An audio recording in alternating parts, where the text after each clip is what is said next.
welcome into another weekend recap here on the Hecklers Podcast.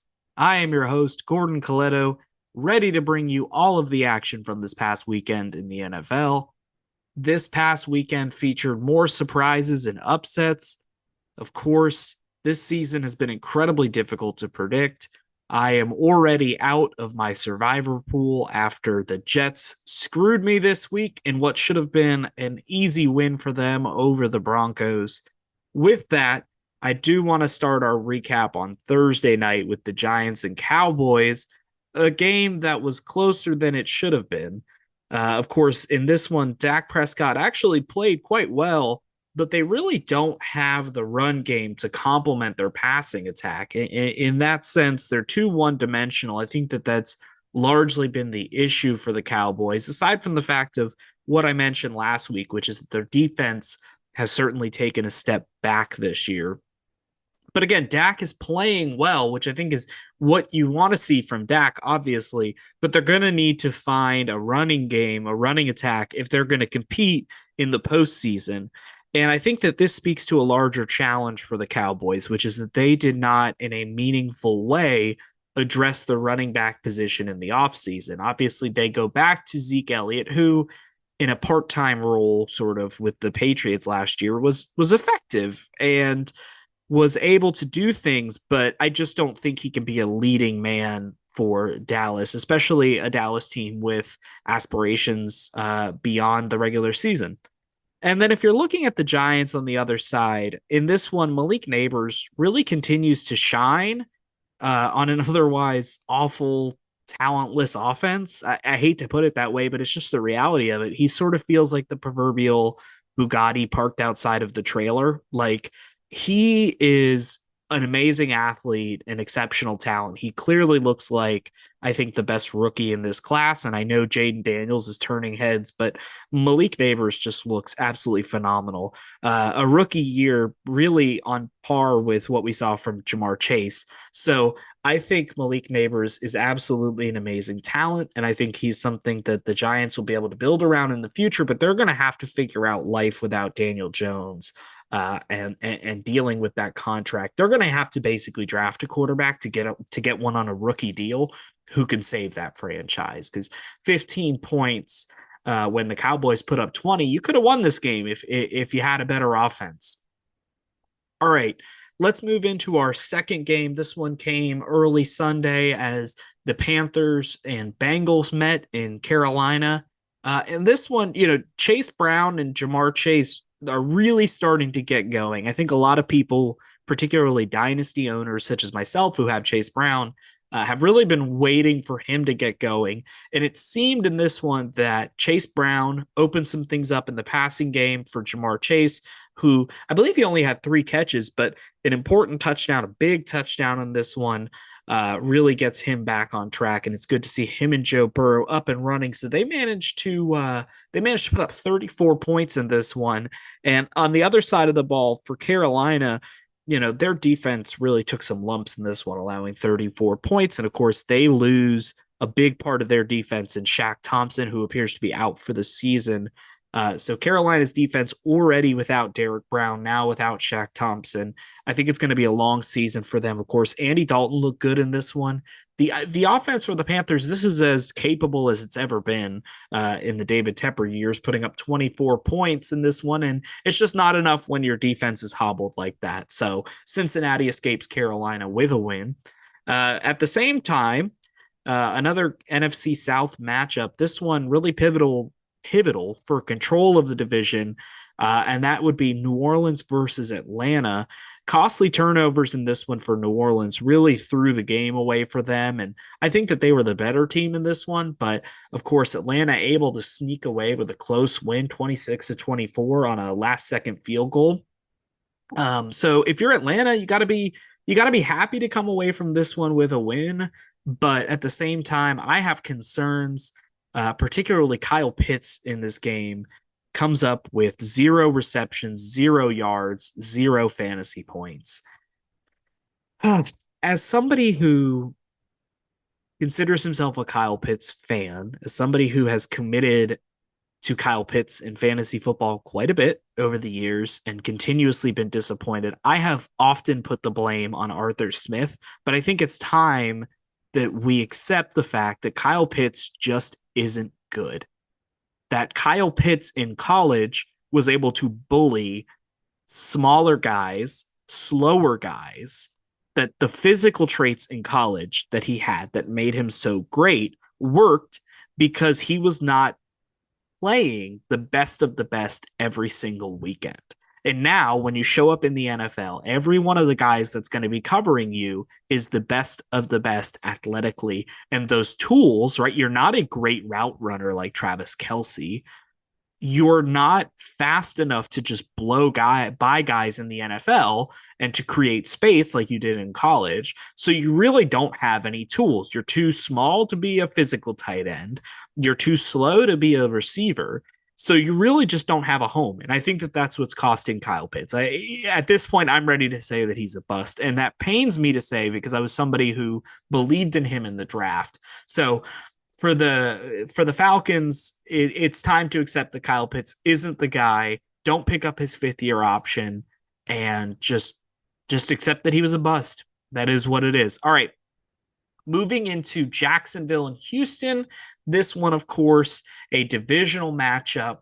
The Jaguars are a team that we've talked about as being underperformers and a team that had high expectations coming into the year. And of course, the Texans, coming off of a playoff appearance last year, also had high expectations. I think both teams are not where they expected to be at the early stage of the season. I think it's safe to say. In this one, Trevor Lawrence just is not good enough. We just talked about Kyle Pitts being a bust.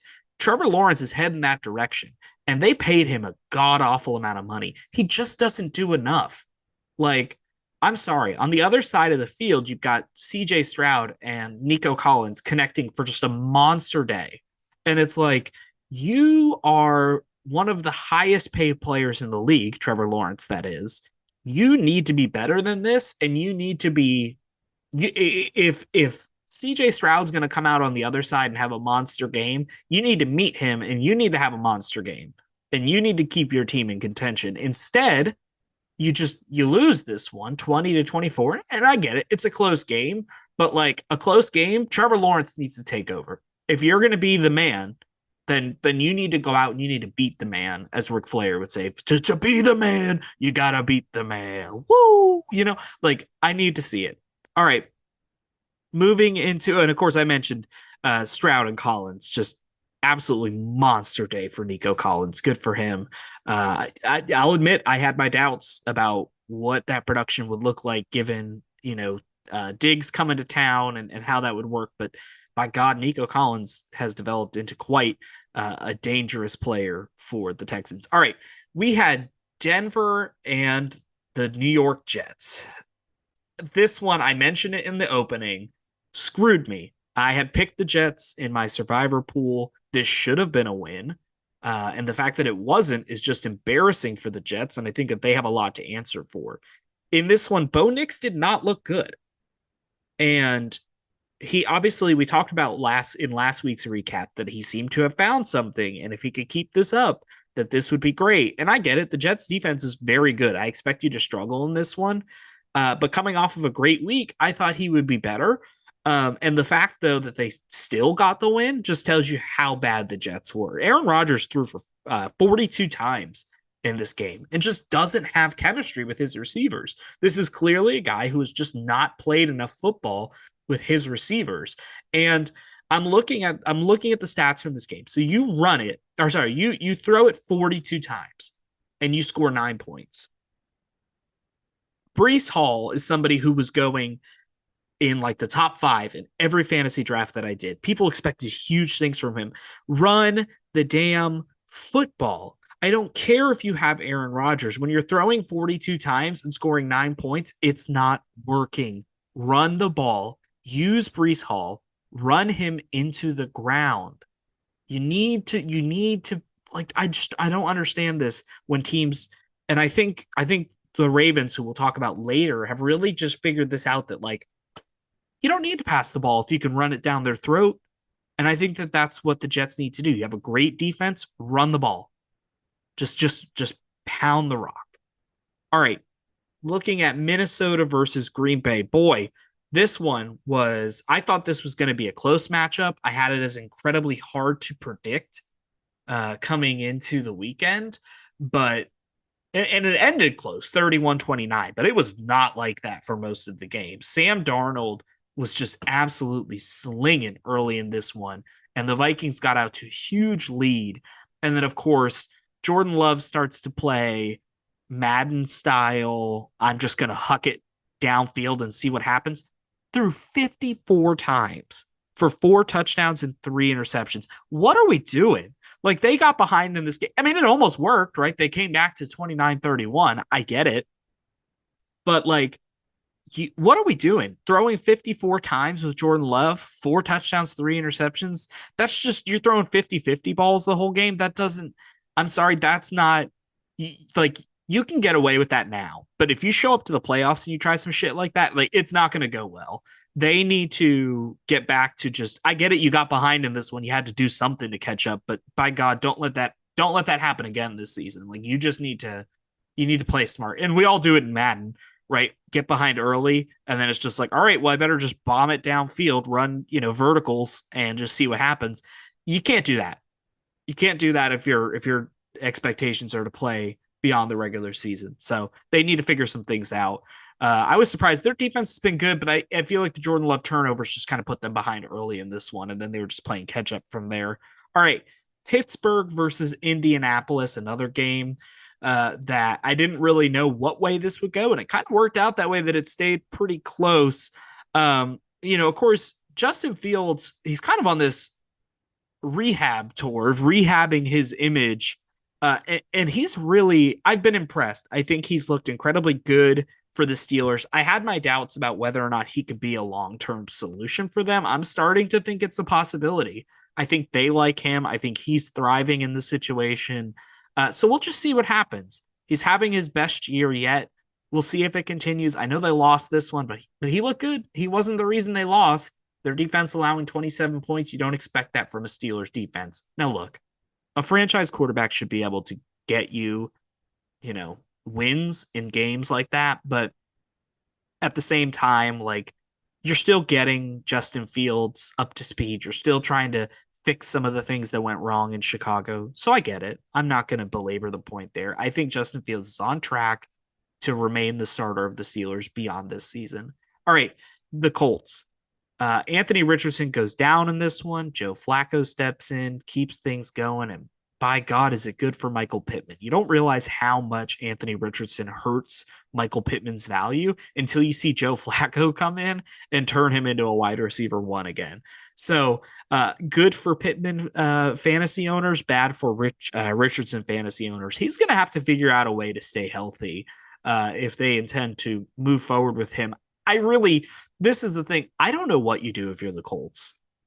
He's clearly not developing as a passer in the way that they need him to. He's got a huge arm. He makes big plays, but he doesn't have the kind of consistency that you need to march the ball downfield against good defenses. So I'm worried for the Colts and their long-term future with Anthony Richardson, not just from an injury standpoint, but from developing as a passer, from getting the most out of guys like Michael Pittman. I'm not seeing it on a week-to-week basis. And of course, we'll continue to follow along. I haven't checked in to see what the injury status is for Richardson, but if Flacco keeps playing, we'll see what happens. All right. Moving into the Los Angeles Rams versus the Chicago Bears. Bears picking up a much needed win in this one, 24-18 over the Rams. Matthew Stafford he still needs help. I mean, there's really not much more to it. There's too many injuries. You don't have Puka Nacua. You don't have Cooper Kupp. Kyron Williams had a good game in this one. Tutu Atwell had a good game. It's not enough. It's not enough in today's NFL. You need help. And if you're Caleb Williams, he kind of was just a game manager in this one. I know he's had some big performances recently. I think last week was a real big one for him. But this has got to be the Bears' game plan moving forward. Caleb Williams just needs to manage the game and let the defense do what they're going to do. And then DeAndre Swift had a huge breakout in this one. You love to see him get going. So I think that's the formula for the Bears. I know everybody wants to see Caleb Williams set the world on fire. But the reality is, like, just be a game manager for right now. Those plays will come. It'll come with time. And as you get into situations where you can take more risks, then you'll be able to. But for right now, just focus on managing the football game. And I think that he did that very well this weekend. And they got a win as a result of it. So that's obviously what you love to see. All right, the Eagles went down to Tampa Bay to try to get their season on the right track, and it did not go well for them. 16-33, they fall. And honestly, again, kind of a similar situation to Stafford. Just too many injuries for Philly to overcome. No A.J. Brown in this one, no Devontae Smith. At that point, there's just not enough. And Jalen Hurts, I don't think he's a talented enough quarterback to win without those guys. And ultimately, that proved true in this one as they fell 16-33. And if you look at the other side, Baker Mayfield back on track after a rough week 3. He finds Mike Evans in this one for a big game. Of course, Chris Godwin looked good. Those two as a pairing remain just absolutely incredible. I keep waiting for the fall off for Mike Evans and Chris Godwin as a duo, and it's just not happening. They remain my personal top duo in football. They're just incredible. If you're always going to get one going off, and if it's not one, it's both. So really great for them. Love to see Baker Mayfield back on track. All right, next we get into my New England Patriots against the San Francisco 49ers in a game that I don't want to spend too much time on. The Patriots lose 30-13.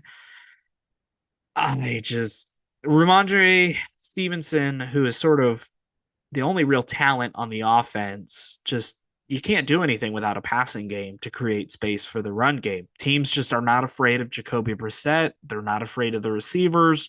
And ultimately, Ramondre struggled, I think, in week 1, right? Ramondre took over that game, won it for the Patriots against the Bengals. And ever since then, everyone's just been like, they just want to run the ball. Just stop the run, and Jacoby Brissett's not going to do anything. And that's what happened in this one. And then, of course, San Francisco answering on the other side of the ball. Jordan Mason continues to excel in Christian McCaffrey's absence, which seems like it's going to be an extended absence. So I'm sure that they're glad that he's producing for them because they're going to need it. Brock Purdy is looking all right. He's better this year than I thought he would be. But I still don't think it's perfect. And I think as a team that considers themselves, and I think a lot of people consider Super Bowl contenders, they've got a lot to answer, and they need to get it right before they hit the postseason. All right, next up we've got Commanders and Cardinals. This one just turned into a blowout, a bloodbath. Commanders win 42-14. Jaden Daniels just kind of keeps riding the hot streak. In a game where they win 42-14, you'd probably be like, oh, the quarterback must have went nuclear. I mean, he had a great performance, but they're just rushing touchdowns like crazy on this team, whether it's Jaden Daniels, Brian Robinson, Austin Eckler, like they're just going to run the ball in. Jaden Daniels is not getting many passing touchdowns, but they're excelling on the ground. And it continues this trend that I've talked about of like, some teams just need to run the football. And the Commanders are one of them, and they did it well. And on the other side, if you're the Cardinals, what do we think about Kyler Murray? I'm leaning into the concept that he's just, in my opinion, he's not enough. I think he's making too much money to be losing 42-14 to the Commanders. Like everybody, I feel like because of injuries, because of this or that, like everyone's just been waiting for Kyler Murray to pop. I don't think it's coming. I don't think he's good. I think he's just an okay quarterback, and I think it's going to bite the Cardinals, and I think that they're stuck. Now, they didn't have Trey McBride in this one, so a lot of pressure on Marvin Harrison. I get that, but they're going to need to figure something out. They're going to need to get some more support for Kyler Murray. I think he's probably in that Jalen Hurts kind of range where it's like he needs really good receivers. And right now he just doesn't have enough. So they probably need to keep adding to that receiver room. All right. We've got Chiefs Chargers, an ugly game, and 17-10. Chiefs stay lucky. I mean, I don't know if they're lucky because Patrick Mahomes absolutely destroyed Rashee Rice's knee. in this one, which was kind of the big storyline coming out of this. But they keep winning games that they shouldn't win. And that offense is not good this year. Patrick Mahomes throws another ugly interception in this game, the same play that exploded Rashee Rice's knee. Like, Mahomes doesn't look good. That offense doesn't look good. Like, they absolutely should. They have no business being 4-0. They are absolutely a paper tiger right now. And if the Ravens friggin' knew how to run the ball in that first game, like, they should have easily beat the Chiefs. And then as far as the Chargers, missed opportunities. You had that whole first half, you dominated the game, and you somehow score 10 points, then you don't score again. And it's like, you with the Chiefs, you cannot be conservative. You have got to put them away because they're always going to score. Like, and when you put up 10 points, like, that's not a high bar for Patrick Mahomes to clear, even on a bad day. And it's like, when are teams going to learn to not take their foot off the gas pedal with the Chiefs? And it's like, you can't settle for punts. You can't have Justin Herbert playing sort of the passenger game manager role. Like, he's too good to do that. And I think that that's something that the Chargers are showing a pattern of this year, where it's like, Harbaugh got so used to in college, letting the run game be the focus, letting the defense be the focus. And the quarterback is really just a pedestrian who is there to not fuck things up, basically. And Justin Herbert is too talented to sit in that role, I feel. And it's like, when you're playing the Chiefs, you can't do that strategy. You need to treat every drive as an opportunity to win the game. And they just weren't doing that. Like, they were way too comfortable to settle for punting and playing the field position game. And it's like, no, you've got to go out and you've got to beat the Chiefs. You got to beat them into submission, because that's the only way to get ahead on them. So the Chiefs certainly are going to need to figure some things out. They don't have Rashee Rice. They're probably not going to have him for the season. Marquise Hollywood Brown is out. So it's Xavier Worthy and Travis Kelce are going to have to step up. Pacheco's out, right? So, like, they're going to have to figure some things out. That offense is not good right now. And if you're the Chargers, you've got to figure out a way to score some damn points. All right. Moving into Cleveland versus Las Vegas. Vegas picks up the win, 20-16. We talked about it last week. We're here again. Cleveland, disappointing team, not reliable, bad offense. And here we are. Deshaun Watson, if he wasn't a mistake when they signed him for all the personal reasons, he certainly is a mistake now. He's not a winner. He's not the same player he was in Houston. He is a liability. He is a black mark on your franchise. He is an awful human being. And now you owe him boatloads of guaranteed cash because, by the way, when you committed the original sin, you doubled down by giving him the most guaranteed money, and by changing the way that we even look at quarterback contracts and guaranteed money. Look at the amount of guaranteed money that's being thrown around now as a result of this awful deal by the Browns. So as far as I'm concerned, screw the Browns. Like, they deserved this. They knew Deshaun Watson was a horrible person when they signed him. And I am so glad that he is terrible. I am so glad that they are terrible. And you know what? I'm glad Baker Mayfield is cooking down in Tampa Bay, because they turned their back on him and they spit on him on the way out the door. And he's successful, and the Tampa Bay Bucks are successful because of him.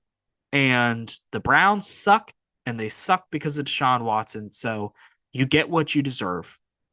As far as the Las Vegas Raiders, Gardner Minshew in this one protects the ball, does what he's supposed to do. He's got a job for now. I mean, we talked about last week, possible quarterback change coming for that team.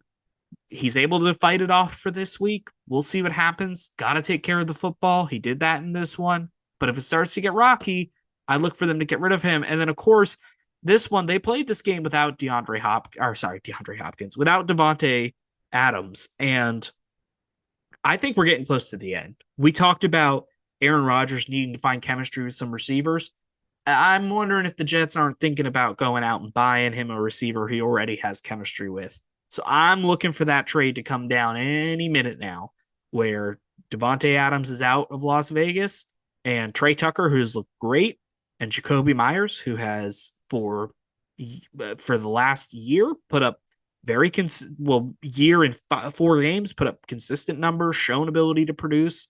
I think that they're ready to just go forward with their 2 tight ends, Mayer and Bowers, and Jacoby Myers and Trey Tucker. And ultimately, I think that's the right direction to go. So I'm excited for Las Vegas. I think that they have the ability to move Adams, get some extra draft capital, and still be all right. So look for that deal to come down. All right, Buffalo and Baltimore, a game between a team that last week I said should be your Super Bowl favorites in the Bills and the Ravens, who got a much needed win against the Cowboys to avoid going 0-3, and then come into this week and just absolutely beat the doors off the Bills. I mean, this was the Ravens defense just put Josh Allen on notice. I mean, he was a pedestrian in this game. Like, this was not a good performance by Josh Allen, and they just couldn't do anything. And then on the other side of the ball, Derrick Henry was just mowing dudes down, 199 yards on the ground. Jesus.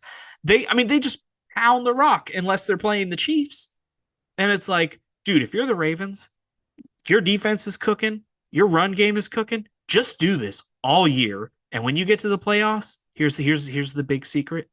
Just keep doing it. Don't think, I don't know if it's an ego thing with Lamar Jackson where he feels like he has to outduel Patrick Mahomes. No, you don't. Just run the damn football and win the game. You know what speaks louder than throwing for more passing yards or like dazzling with your arm? Winning the damn football game. Go. So when because I get the feeling these two teams are going to meet in the playoffs.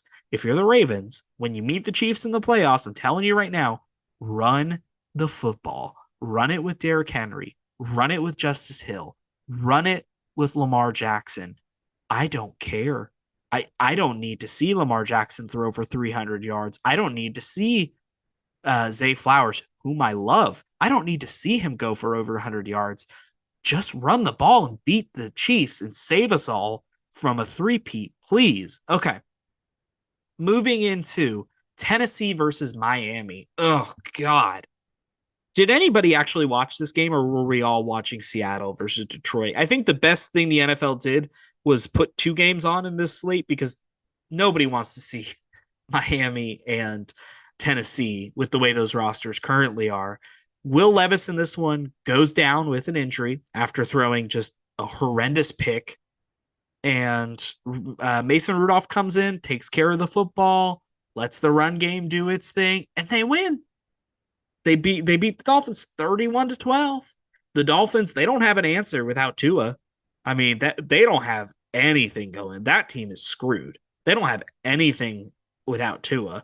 So they need to figure something out because they're dropping games. And I guess the bright side for them is that the Jets suck and the Bills just dropped what could have been a win if they had, shown up the way that they did last week.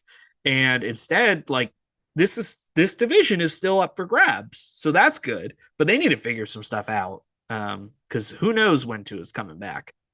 He may just be a vegetable. And if you're Tennessee, I want to come back to this point. Will Levis, we talked about it. Turnovers every single week. Ugly turnovers. This kid can't take care of the ball. He's not doing enough on offense as a quarterback. He's not the guy. He is not the guy. Look at the receivers he has. There's no excuse. He is not the guy. Move on. If you want to play Mason Rudolph for the rest of the season, do it. But neither one of those guys is the quarterback of the future. Don't get it twisted. Get ready to draft a quarterback. All right, Seattle versus Detroit. Last game we're going to talk about.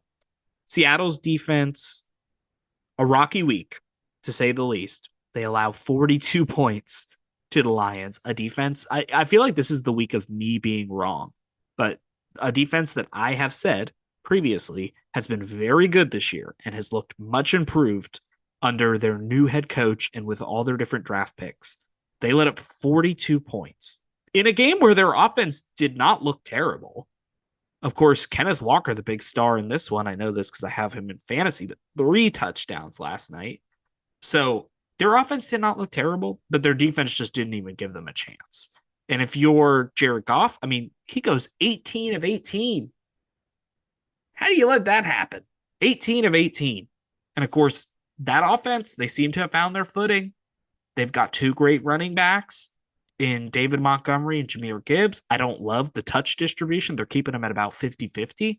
But that's going to keep both guys fresh. You're good. Like, I'm liking it.